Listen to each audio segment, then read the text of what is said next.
السلام عليكم. قضية اليوم هي قضية مغربية، وهي قنبلة اللي هزت الأجهزة الأمنية في التسعينات، وهي قضية الحاج ثابت. اليوم غادي نعاود لكم القصة بطريقة مختلفة، وكنتمنى أنها تعجبكم وتستافدوا منها. محمد مصطفى ثابت أو الحاج ثابت تزاد سنة 1949 بمدينة بني ملال، من أسرة مغربية محافظة. الأب ديالو كان من حفظة القرآن، ودخل ولدو يقرا في المسجد بحال معظم الأطفال في داك الوقيته. بحيث الحاج ثابت قرا في المسجد لعدة سنوات، ومن بعد التحق بالمدرسة الابتدائية في منتصف الخمسينات، وغادي ياخذ البكالوريا ديالو سنة 1970 اللي بها غادي يدخل سلك التعليم وغادي يخدم كأستاذ اللغة العربية. هنا الحاج ثابت غادي يتزوج بواحد السيدة من مدينة بني ملال. كانت واحد السيدة جميلة، بحيث كانوا كيعيشوا بخير وعلى خير في حالهم بحال أي كوبل مغربي. وهنا كنهضروا على بداية السبعينات، بحيث كان في ديك الوقيته ما يسمى بسنوات الرصاص، كانوا تجاوزات. وكان واحد الكوميسير تما في مدينة بني ملال معروف بالتحرش ديالو وبالغطرسة في ديك المدينة، وكان كيتحرش بالزوجة ديال الحاج ثابت. نهار على نهار السيدة تشكات للزوج ديالها، بما انه كوميسير ما غاديش يمشي هو للكوميساريه يشكي بيه، فمشى عند القايد استقبله وقال ليه ها اللي كاين وها اللي كاين، السيد كيتحرش بالزوجه ديالي، شنو المعمول؟ قال ليه صافي سير كون هاني، حنا غادي نتكلفوا. وبعد مرور عده ايام كيتفاجئ بالبوليس كيجيو لعندو وكيعتقلوه. السيد تقدم للمحاكمه بتهمه انه كيسب في المقدسات، بحيث هذاك الكوميسير عمر ليه الدوسي. بقى كيمشي من الحبس لعند قاضي التحقيق، وبقى عدة شهور هكاك حتى تم التبرئة ديالو. هنا فاش سال التحقيق معاه خرج مدمر، ديبريمي، مريض نفسانيا بزاف، حس بالحضرة وما بقاش حامل يعيش في ديك المدينة، بحيث تحقر بزاف وسط صحابو وعائلته واهله.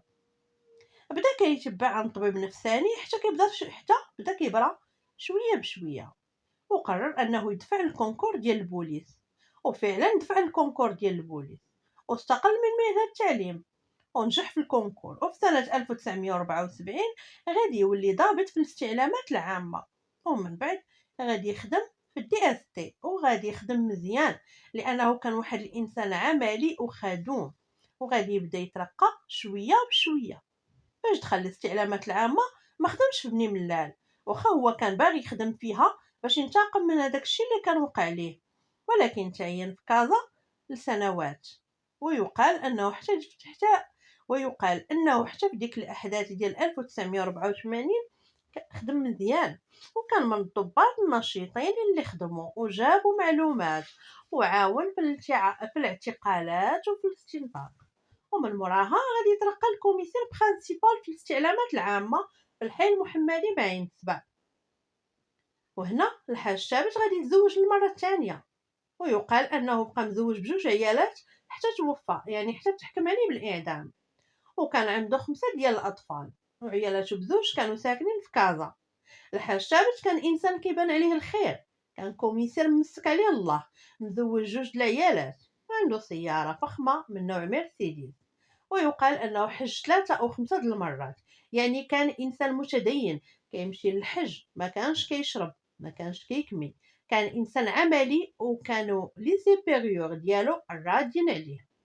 في سنة 1990 وبالضبط في اواخر شهر رمضان غادي تقدم واحد السيده سميتها الحسيني حليمه عند الكوميسير مصطفى بن مغنيه اللي كان شاف لا بي جي ديال المحي المحمدي عين سبع، وغادي طلب تشوفو باش تحكي ليه شنو وقع ليها.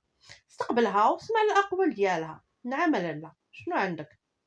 انا سيدي كنت مع صاحبتي في الطوموبيل، حتى خرج علينا واحد السيد كيقول لينا انا حميد من طاليان. ملي ما ديناهاش فيه جبد علينا موس وقال لينا انا من البوليس. قال ليها كيفاش بوليس وعنده موس؟ المهم قالت لي هادشي اللي كاين سيدي، خدا ليها الصاك وجبت ليها لاكارت وقال ليها زيدي قدامي. ديمارات الطوموبيل وداها للكارسونيير فين كاين الحاج ثابت، واللي هي 36 شارع عبد الله بن ياسين، وطلعهم للتخوازيام ايطاج. خلى صاحبتها جالسه في الصالون وهي دخلها لبيت النعاس حسب الاقوال ديالها تحت التهديد بالسلاح الابيض. اغتصبها. وفاش سال العمليه ديالو قال ليها راه صورتك بالفيديو وعندي النمره ديال لاكارت، اجي لعندي مورا العيد نعطيك الفيديو الا بغيتي تشوفيه. هنا السيده كتعاود وهي كتبكي، والسي بن مغنيه كان كيستمع للاقوال ديالها، ولكن كانت القصه ديالها ما راكباش مزيان. هنا غادي يصيفط العناصر ديالو لعين المكان، غادي يشوفوا ديك البلاصه وغادي يشوفوا حتى الطوموبيل اللي كتقول هي انها وقفات موراهم واللي هي مرسيدس. هنا العناصر كيتفاجئوا ان هاد الدار هادي هي الدار ديال الحاج ثابت، ورجعوا للكوميساريه خبروا الضابط بن مغنيه. هنا فحال دخلوا الشك، قال مع راسو يمكن شي واحد انتحل الشخصيه ديالو وحس بشي حاجه ماشي هي هذيك، وقرر انه يعمق البحث معاها. فاش عمق معاها البحث قالت لي انه راه ديجا تشكات في الكوميساريه، وقالوا ليها سيري عند وكيل الملك، بحيث ديجا ديبوزات عند وكيل الملك وما داروا معاها والو، وهي دابا كترجى في السي بن مغنيه انه يدير شي حاجه. هنا غادي يزيد يعمق معاها البحث، غادي يسولها على الملابسات وغادي يحط ليها عدد من التصاور ديال الناس، من بينهم التصويره ديال الكوميسار الحاج ثابت. وهنا غادي تجبد التصويره ديال الحاج ثابت وغادي تقول لي هذا هو اللي اغتصبني. هنا سي بن مغنيه خدا الاقوال ديالها ودار المحضر وصيفطها في حالها، وقال ليها غادي نشوف شنو كاين. هنا الضابط بن مغنيه وقع في واحد المشكل، لانه هنا كنهضروا على كوميسير برينسيبال في الاستعلامات العامه، بقى كيفكر شنو غادي يدير في هذه الحاله. طبعا تشاور مع لي سيبيريور ديالو احمد واشي، وكان هو الديفيزيونير في الحي المحمدي عين سبع، وغادي يعطيه المحضر الشفهي. وعلى حسب الاقوال ديال بن مغنيه فالسي واشي خدا هذاك الرابور وقال ليه صافي انا غادي نتكلم، انت غير خرج منها. بقات المسائل على ما هي عليه حتى كيتفاجأ بعد عدة أيام أو أسابيع بقرار النقل ديالو، بحيث كتجيه برقية من المديرية العامة للأمن الوطني باش أنه يلتحق بكازا أونفا ويرجع للمنصب ديالو اللي كان فيه قبل ما يولي شاف ديال لابيجي بالحي المحمدي. وغادي يتفاجأ أكثر أنه من بعد شهرين غادي ينقلوه لمدينة العيون في الصحراء المغربية. هنا سي بن مغنية فهم بلا الحاج ثابت واحد الانسان اللي عنده سلطه، وواحد الانسان اللي حتى شي واحد ما غيقدر عليه، بان هاد عمليه النقل ديالو لمدينه العيون كانت بمثابه رساله واضحه للناس الاخرين، بحيث الحاج ثابت كان انسان قوي وكانت مدينه كازا بحال وكر كبير ديالو، يعني يدير فيها ما بغى. وكيف سبق وذكرت ان الحاج ثابت كانت عنده غارسونيير في شارع عبد الله بن ياسين في التخوازيام ايطاج، وكانت مجهزه باحدث الكاميرات في هذاك الوقت، وكان عنده الكاميرات في الدوش في جميع المرافق يعني ديال الدار، في اي مرفق في البيت ديالو كتلقى عنده كاميرات. وكان عنده واحد الركن في البيت ديالو خاص وسبيسيال، يعني مخصص للمونتاج ديال هذوك لي فيديو اللي كيصور، بحيث الحاج ثابت كانت عنده واحد الطريقه سبيسيال باش كيستفز بها الاعداء ديالو او الخصوم ديالو وحتى الناس اللي باغي يجبد منهم المعلومه، بحيث كان كيوظف مؤمنات بنات كيتلاقى معاهم وكيمارس معاهم وكيخدمهم باش يطيحوا ناس اخرين ويجيبهم لا غارسونيير كيستدرجوهم وكيتم التصوير ديالهم. ومن بعد الحاج ثابت كيستعمل هذوك لي فيديو كأداة للضغط على هذوك الناس، بحيث كانوا فيها ناس دبلوماسيين، صحفيين، رجال أعمال، سياسيين، فنانين، رجال سلطة. يعني كيف كنقولوا أن السيد كان كيجمع الدواس على عباد الله، لأنه كان خدام في الاستعلامات العامة. شنو هي الاستعلامات العامة؟ الاستعلامات العامة هو جهاز مخابرات اللي تابع للمديرية العامة للأمن الوطني، والمهمة ديالو هو يجمع المعلومات ويخزنها ويتم التحليل ديالها، سواء كانت معلومات داخلية أو خارجية، وكان على اتصال دائم بلا دي اس تي. الحاج ثابت كان عنده أغلبية الضحايا من الناس اللي كيبغي ياخد منهم المعلومات من البنات، وكان مساكن هذوك البنات كيخدمهم في هذه المسائل هذه، وكاين بنات اللي كياخذهم وكيغتصبهم هو وكيمارس عليهم وكيتعدى عليهم، بحيث كان كيوقف عليهم سواء في الحمامات العامة، في الثانويات، في الجامعات، في الشارع العام، اللي بغاها ديالو، سواء كانت ديك السيدة مزوجة أو قصيرة، يعني ما كيفرقش. وبعض المرات كيلاقي في الفراش البنت مع امها أو جوج الخواتات المراه تكون حامله ما كيهموش، المهم هو يلبي الرغبات الجنسيه الشاذه ديالو. فكيف سبق وقلت ان هذا السيد هذا ما كانش كيشرب او كيكمي، كانت الحياه ديالو هي صلا في الوقت والعمل والخدمه ديالو ولابوراتوار ديالو فين كان كيسجل وكيغتصب وكيتعدى على بنات الناس. هاد الحاج ثابت كانت عنده اشرطه باش كيبتز الاعداء ديالو وكياخذ منهم حتى الفلوس مقابل انه ما ينشرش الشرائط ديالهم. وكان حتى هو كيصور راسو في حالات ديال الاغتصاب وفي حالات الممارسه الجنسيه، وكان كيصور بنات اخرين كيمارسوا مع رجال اخرين، وهادوك لي فيديو كان كيدير لهم المونتاج وكيبيعهم في اوروبا للشركات المختصين في هادوك الافلام الاباحيه. فكان عنده مداخيل من غير الصالير ديالو اللي كيجيه من المديريه العامه للامن الوطني، بالاضافه الى انه كان كيتلقى رشاوي عديده، وبلا ما نهضروا على المبالغ اللي كان كيتحصل عليها عن طريق واحد الوسيط اللي كان عنده في الدار البيضاء اللي كان كيتكلف ليه بالتسويق وتصريف هاد الشرائط. سنة 1992 واحد المواطن من الجالية المغربية اللي في إيطاليا كان مجمع مع صحابه وجاب واحد الكاسيطات ديال الفيديو ديال واحد الفيلم إباحي، وقال لصحابه أنا السيد اللي باعها ليه قال لي خذ هاد الفيلم هذا بما أنك مغربي، راه عندي مازال أشرطة أخرين فأجيو نتفرجوا فيها. داروا الفيديو كيتفرجوا، فهاد السيد اللي كان سميتو سعيد اللي جاب هاد الشريط هذا كيتفاجأ بالاخت ديالو خديجه اللي كان في عمرها 18 سنه هذاك الفيديو.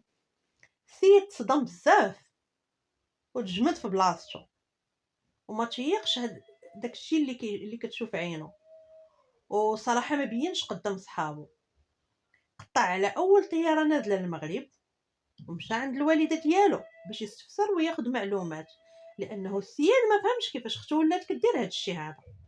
هنا الام ديالو غادا تقول ليه ان بنتها في واحد النهار كانت واقفه كتسنى طوبيس في عين الدياب، حتى كتفاجأ بواحد الدوريه ديال البوليس كتجمعها هي ومجموعه من البنات، داوهم للكوميساريه، خلاوهم في الكوميساريه 15 يوم حتى جا الحاج ثابت خرجها وداها معاه، ومن بعد ولات خدامه معاه.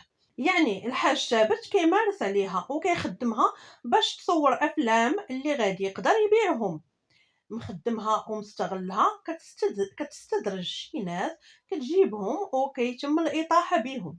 هاد خديجه هادي ما بقاتش ساكنه مع دارهم، ولات كتنتقل من دار لدار، من الدار ديال الحاج ثابت لديور اخرين فين كيصيفطها، فما كتجيش تشوف دارهم.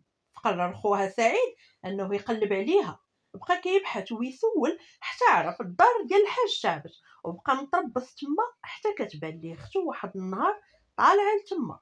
هي شافتو تخلعات وطلعت كتجري لعند الحاج ثابت اللي خبراتو بهذا الشيء اللي وقع باللي خوها كيتبعها. هنا الحاج ثابت عيط على واحد الدوريه اللي جات هزاتو وداتو للكوميساريه، اعتقلوه. السيد كلا قتلات العصا، طلقوه مزيان وطلقوه وقالوا ليه سير وما تعاودش الدور تما. خرج السيد مدمر ومحقور، ولكن واخا هكاك بغى مازال يعرف شنو واقع بالضبط لختو.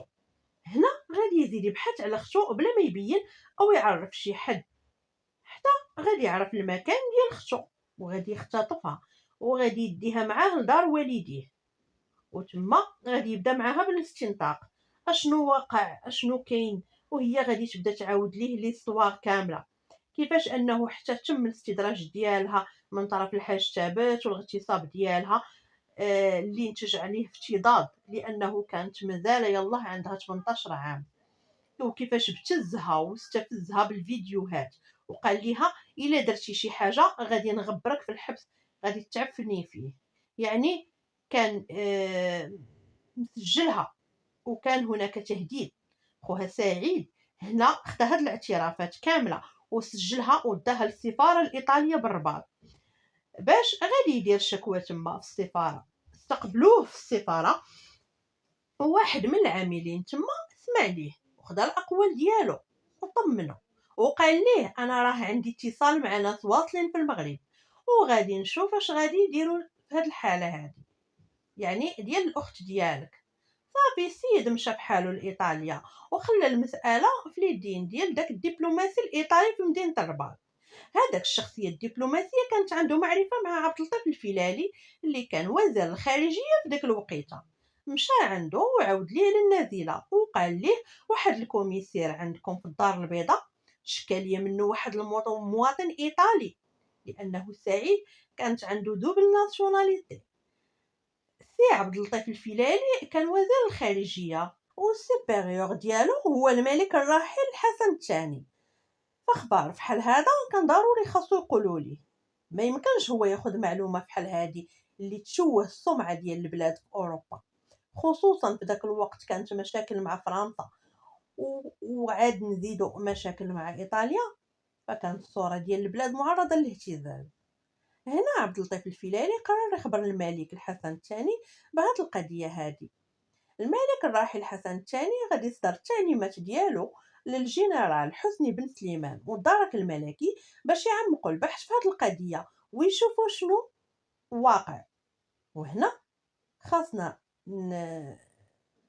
نتسائلوا علاش الملك كلف الدرك الملكي وما كلفش ادريس البصري، لانه ادريس البصري هو وزير الداخليه وهو المدير ديال دي اس تي. هنا خاصنا نعرف واحد القضية مهمة، أن الدرك الملكي هو جهاز مستقل تابع لوزارة الدفاع وما تابعش لوزارة الداخلية. وفاش كتكون شي حاجة اللي داخلين فيها ضباط كبار لا في البوليس ولا في العسكر، فالدرك الملكي هو اللي كيدخل في البحث والاعتقال. فكوميسير ما غاديش يعتقلوا بوليسي انفيريور عليه، فكان ضروري خاص يكون تدخل ديال الدرك الملكي. وكذلك فبالنسبه للعسكر ملي كيكون شي مشكل وقع لشي كوموندون ولا شي ضابط في الميليتير، فالدرك الحربي هو اللي كيتدخل، كيدير البحث وكيدير الاعتقال وكيقدم المعني بالامر. دونك هذا البحث هذا اللي تكلف به الجنرال حسني بن سليمان من عند الراحل الحسن الثاني كان واحد البحث اللي جد حساس، وغادي يتكلفوا به خيرة الكوادر الدركيين اللي عنده فيهم ثقة، وكان منهم اليوتنون كولونيل عبد اللطيف دينار والكولونيل ماجور بنونة والكولونيل ماجور سربوت والكوموندون ريجيونال ديال مدينة كازا محمد حجيوي. بطبيعة الحال هادشي بالتنسيق مع رئيس المنطقة